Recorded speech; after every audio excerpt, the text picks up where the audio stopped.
Hero, wira yang melindungi semua orang. Walaupun mereka sekadar watak di dalam cerita sahaja, tetapi adakah kisah mereka ini memberikan sesuatu yang bermakna kepada kita?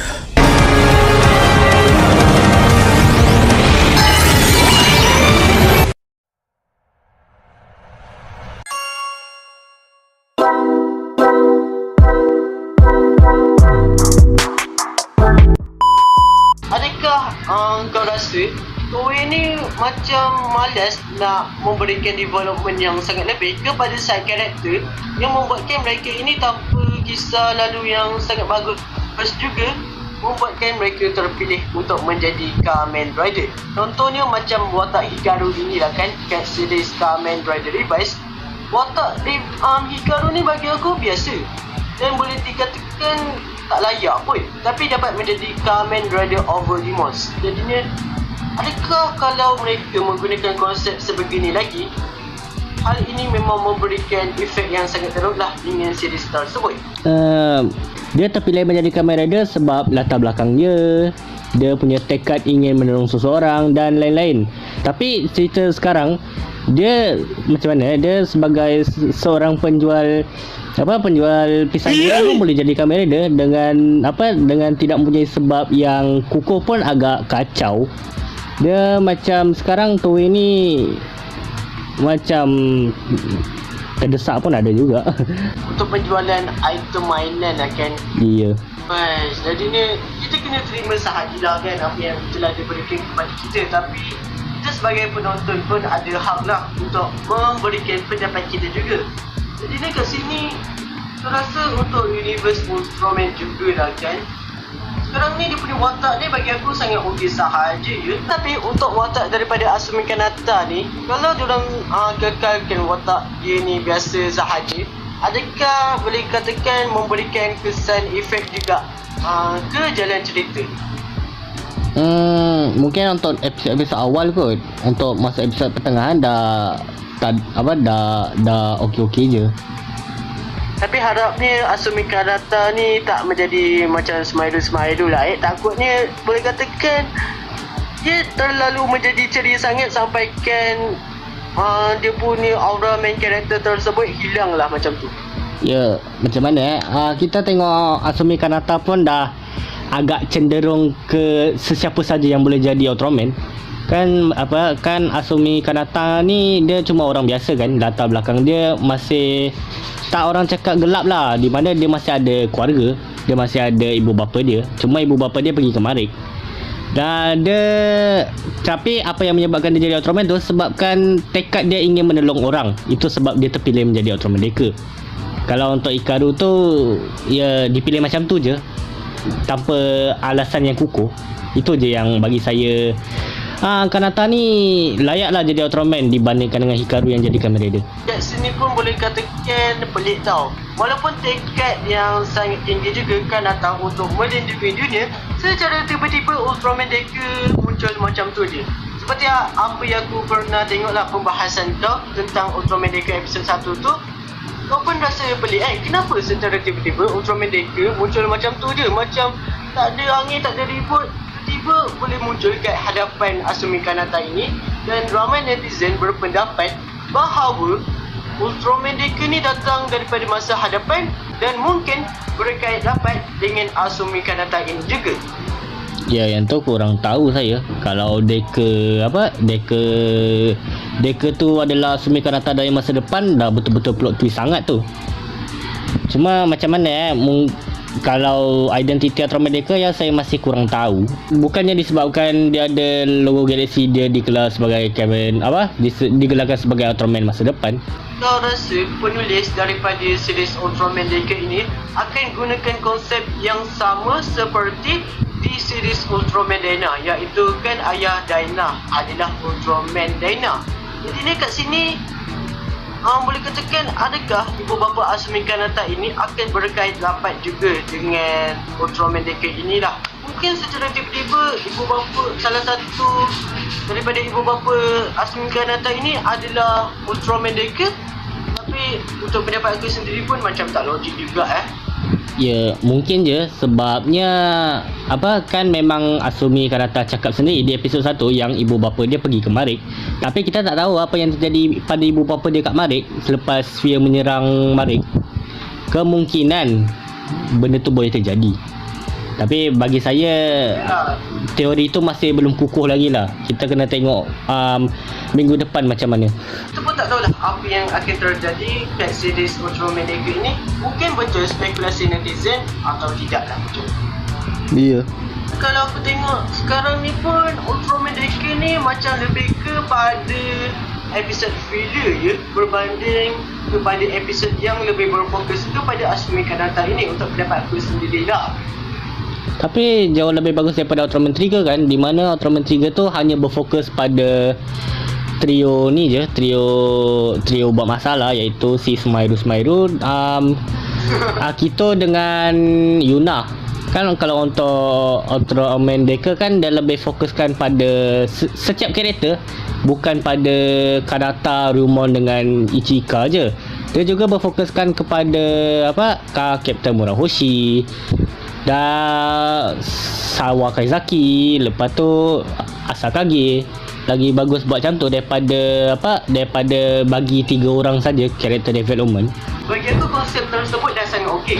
Tapi takutnya jadi macam series Ultraman 3 tau.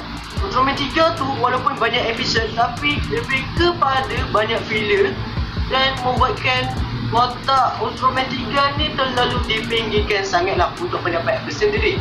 Jadi ni takutnya kalau banyak sangat watak filler pun, kalau diorang tak tertumpu kepada Ultraman Deca ni, takutnya menimbulkan lagi lah banyak plot hole. Tapi saya rasa untuk Ultraman Deca sendiri, episod fillernya sampai episod 10 je. 11 dia akan lebih berfokus kepada Terra Fisher.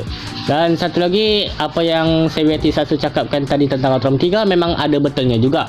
Episod filler memang dia menjelaskan apa yang terjadi pada karakter. Cuma kalau terlalu banyak episod filler, Ultraman itu makin diketepikan. Memang betul Ultraman 3 tu adalah Ultraman kuno.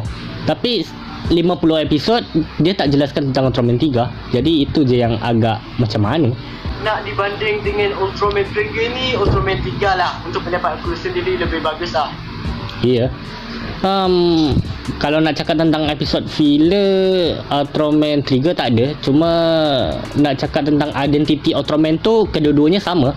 Macam Ultraman Trigger tu dia tak jelaskan dia asal dari mana. Sama juga dengan Ultraman 3. Untuk series Ultraman yang seterusnya lah kan, adakah kau rasa akan ada new generation lagi? Jadi ni kat sini kita dah dapat new generation untuk Ultraman 3. Lepas tu Dyna. Dan adakah Gaia juga akan mendapatkannya? Untuk pendapat kau sendirilah. Tak silap lah saya tengok kat Twitter, Sura cakap yang dia hanya fokus pada new generation TDG je. Dan selepas tu mereka akan buat Ultraman baru. Ya, masih tak tahulah macam mana. Cuma kata diorang hanya akan berhenti new generation sampai new generation Gaia je. Lepas tu buat Ultraman baru. Ya, tapi kita tak tahu. Mana tahu nanti 2 tahun mendatang tiba-tiba ada new generation Cosmos, new generation Nexus. Kita tak tahu kan. Aku rasa dah kacau bilau sangat tu. Aku rasa new generation ni patutnya berhenti kat Ultraman Deca lah, disebabkan kita boleh tengok lah Ultraman Deca ni berkait rapat lagi dengan Ultraman Trigger. Jadinya hal itu dah sangat bagus. Tapi kalau menciptakan pula Ultraman new generation Gaia ni, bagi aku kurang menarik. Lepas tu kalau kita fikirkan juga Ultraman Gaia ni kan tak ada banyak form sangat kan. Jadi ni adakah diorang akan tetap menggunakan konsep new generation Gaia ini? Disebabkan apa yang kau katakan tadi, sekarang ni diorang lebih berfokus untuk menjual mainan. Tapi kalau kita fikir balik, series Ultraman Gaia ni pun, Ultraman Gaia ni kurang dia punya bentuk je. Jadi ni adakah baguslah untuk diorang buat series Ultraman Gaia ini? Kalau diorang tak nak fokuskan duit sangat pun tak apalah. Tapi sekarang ni aku rasa mesti diorang nak fokuskan kepada penjualan lah kan? Rasanya diorang memang akan fokuskan kedua-duanya iaitu New Generation Gaia dengan penjualan.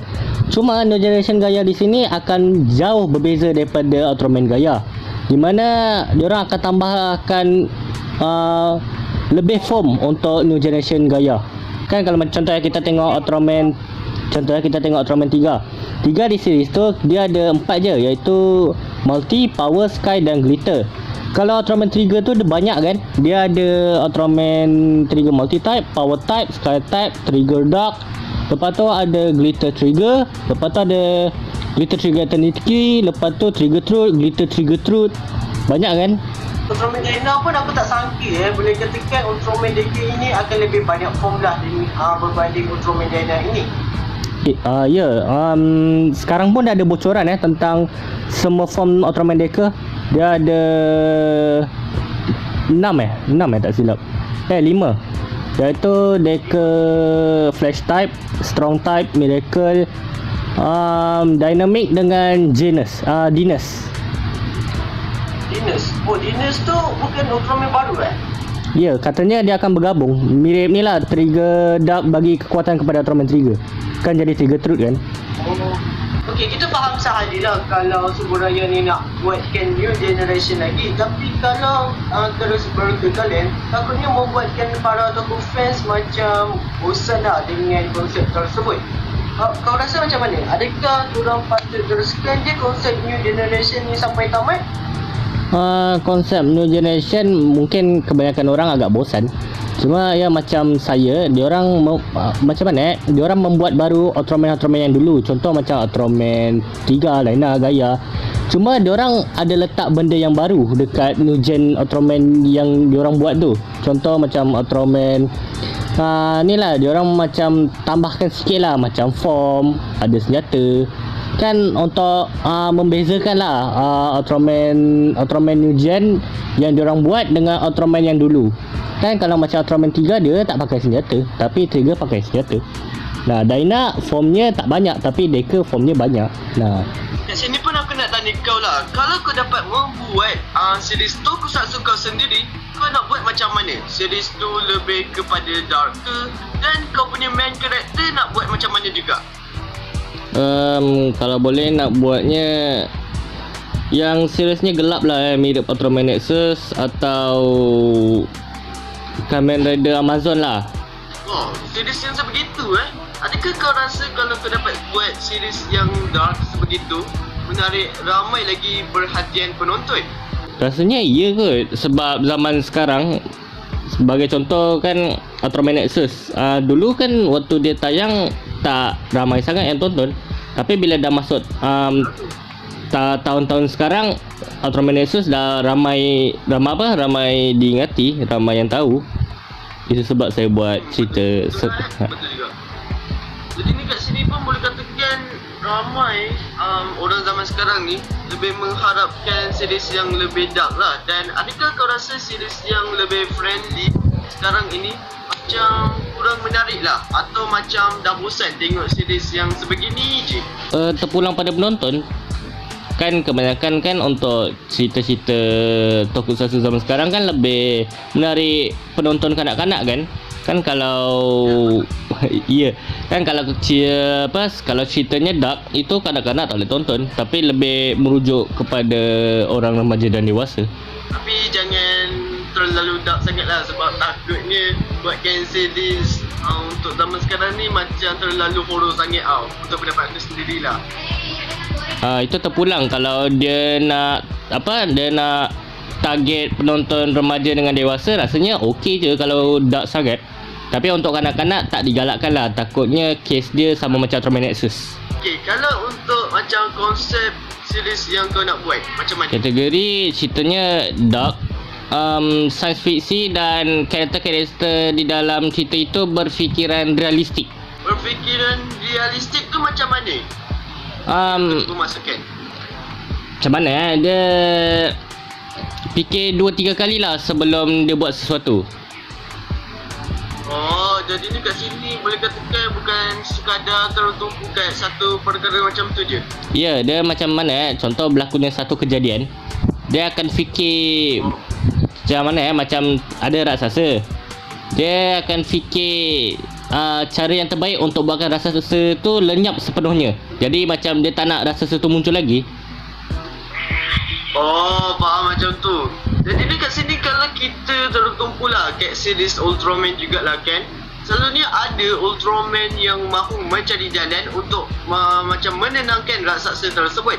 Tapi sekarang ni pun Ultraman pun terus macam memusnahkan raksasa tu terus lah Jadinya adakah kau rasa kalau diorang gunakan lagi konsep daripada Ultraman Cosmos lah kan, kat series Ultraman akan datang, akan jadi lebih menarik tak untuk pendapat kau sendiri?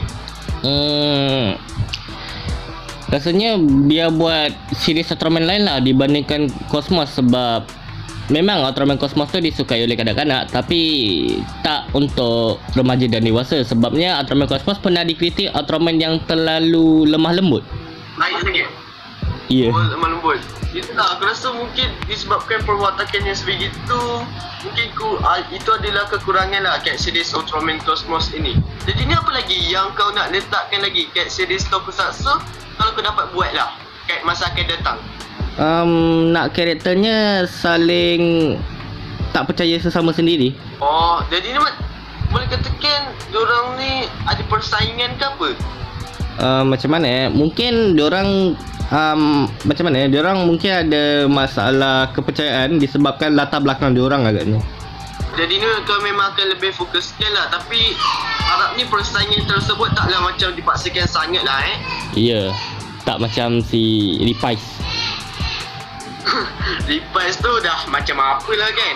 Okey, kalau untuk pendapat aku sendirilah kan, aku nak buat dunia yang boleh katakan taklah terlalu dark sangat tau, tapi bukan terlalu friendly sangat. Macam biasa-biasa je, tapi biasa-biasa tu pun ada sesuatu makna yang penonton boleh dapat lah.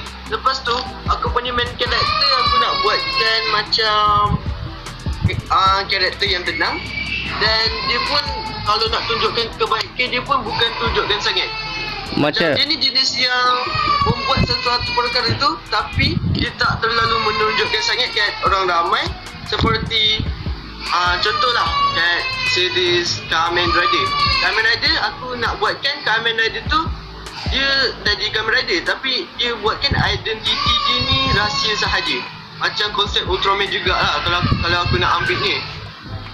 Jadi ni dia punya konsep ni pun macam kau juga. Diorang ni berfikiran jauh, bukan sekadar macam jadi hero tersebut tanpa ada sebab ke apa, tak. Lepas tu mestilah kita nak ada persaingan lah di antara karakter ni lah kan. Ya betul. Okey, kat sini pun aku nak tanya kat kau tau. Bukan berkaitan Tokusatsu tetapi selain Tokusatsu, apa yang kau paling minat lah yang selalu kau buat dengan kawan-kawan ke? Tak ada. Tak ada. Memang lepas Yang bukan ke? memang tak ada. Lepas buat konten tu dah langsung rehat. Lepas tu ya habiskan masa tonton TV dekat ruang tamu. Yelah kita kalau dah lepas buat video, macam boleh katakan kepenatan tu lain macam Ya macam Ini sebabkan penat edit macam tu. ya macam bekerja juga penat dia. Tapi tak apalah, disebabkan kita buat video tu pun untuk membuatkan diri kita ni enjoy tau, dan bukan macam dipaksa sangat. Jadi ni okey lah, sebab aku rasa tu dah jadi hobi kita lah kan, nak buat video ni yang buatkan ramai suka juga. Ya betul. Jadi ni itu sahajalah. Terima kasih Toko Penguin disebabkan kau sudi temu bual ni, dan seperti ni macam kita berbual-bual juga tentang pendapat kita di antara satu sama lain Ya betul tu. Jadi ni itu sahaja. Jangan lupa like, komen dan juga subscribe. Saya Beauty Satsu dan Toko Penguin. Jumpa pada video selanjutnya dan salam dari Malaysia. Bye bye. Bye. Bye.